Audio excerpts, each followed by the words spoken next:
Magandang umaga.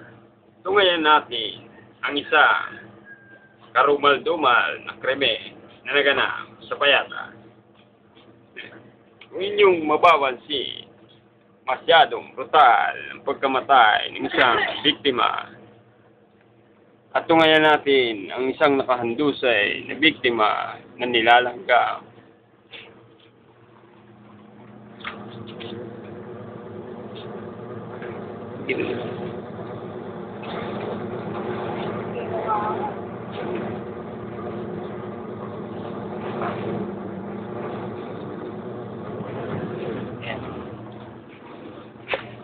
Kung mapapansin nyo, ay tila walang awang pinaslang ang biktima ng isang nagngangalang Boy Adi. At kung mapapansin nyo, kampanting-kampante pa at naglalaba na kahit hinuli na patawa-tawa pa ang suspect.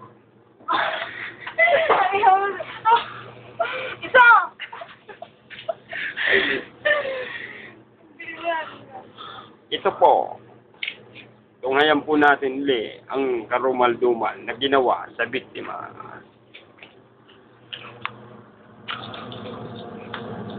Kung mapapansin nyo, nilaslas ang leeg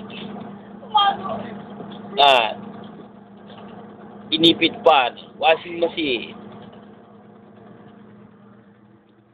Kung meron po kayong alam ng mga krimen katulad nito ay ipagbigay lang kay Casa Belgas. Casa Belgas,